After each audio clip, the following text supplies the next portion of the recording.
Remember back in the day when everyone wouldn't shut up about GoPros? Just strap a GoPro on and look at those GoPros. Put them everywhere. GoPro on your head, on your chest, on your bike.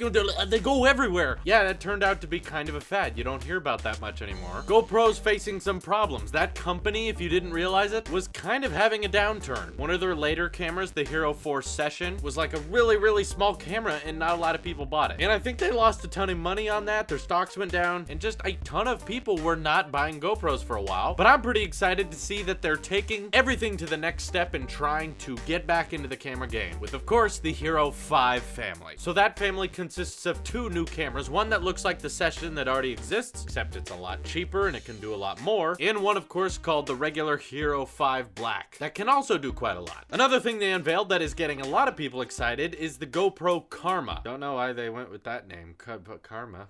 What's bad, Karma? GoPro has finally made a drone. Since so many different companies are making it big now, because of their drone manufacturing like Phantom, those drones sell really well and they work really well. So GoPro figured we better get into that game. And it's always been kind of hard to strap GoPros onto drones, so they're making that easier with the Karma. The other thing they unveiled is a service called Plus.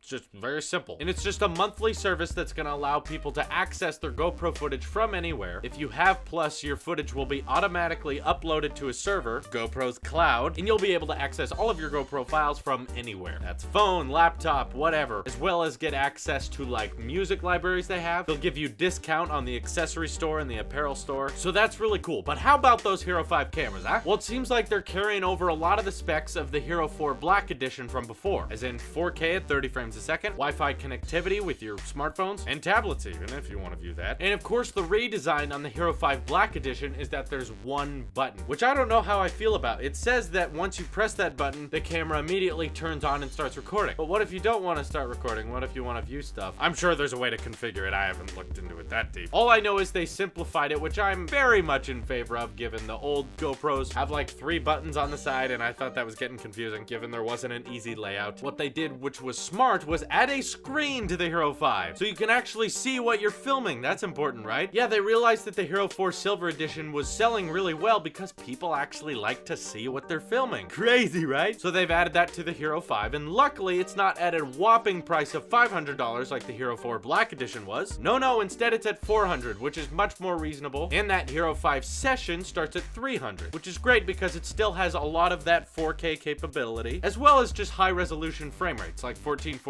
at 60 frames a second. So things can look high res and still be very smooth. And of course, that single button design is on the Session, which I can understand given there's no display on it. There's not much to navigate through. So basically all the settings you're making will be done via smartphone, which is fine. I get that. And how about that Karma drone, huh? They showed some pretty amazing footage with it that's making everything look buttery smooth. So I'm assuming there's ways to manually fly it. And of course it can fly itself, as most drones do now. And it actually comes with its own separate GoPro viewer and remote control. And it's like a viewer that you don't have to stick your phone in like you do on most Phantoms. I'm sure there's an option for you to use your phone as the viewfinder, but still, it's kind of cool that they have that little control thing with the screen and all that. A drone is simply that. It's a drone. You're gonna get some great footage from it, and of course the Hero 5's high resolution. And that drone can also accept Hero 4 cameras, which is an added plus that you don't have to buy a new GoPro for the drone to work. And they've also added some of their own accessories that kind of already exist, like the GoPro handheld stabilizer, which they showed a lot of footage of in their unveiling video. And it really is quite breathtaking how smooth they're able to make cameras now. It looks like you've activated no clip mode in real life. You can see everything without any sort of shakiness. And you're just like, is this real life? It looks fake almost, because it's just like perfect panning shots. And you're like, how is this possible? And that little handheld stabilizer goes for $300, which is a bit more actually than their third-party ones. And the GoPro Karma will set you back $800, which is not insane. Definitely a lot cheaper than the Phantom, but you may be losing on certain range and battery power, given it's a fold-up drone and not like a whole complete drone that can do a ton of things. I'm sure it'll get the job done. It just might be lacking in a few areas that the Phantom 3 and 4 have an advantage over. So do I think that the new things they've added today will help GoPro stay current? I definitely think the drone was a good idea, because that seems to be the up-and-coming fad. You know how we all used to get crazy about GoPro cameras? Now I think we're all getting crazy about drone cameras. So if they want to stay relevant, that's how you do it, and you undercut the competition. That was also a great move. And you also unveil new products products that are as good and better than before for a better price, especially if people weren't buying them. That means it's time to do a price cut, which they did. And as for the Plus subscription service, I think that's more for the GoPro hardcore fans. I don't think that'll bring them back into business, but if they do want like monthly money coming in to have more loyal customers, that's definitely how you do it. So can GoPro stay afloat? I think if they are going to do it, they're doing everything I'd recommend them to do. So of course, all this could flop and burn, but I think with these new products, they might be okay. I'm really excited to get my hands on one. A friend of mine is going to be buying one, so we can probably review it with him. And what did you think of the new GoPros? Let's have a little discussion in the comments. This is your Apple Sheep here, and I will see you in the next one.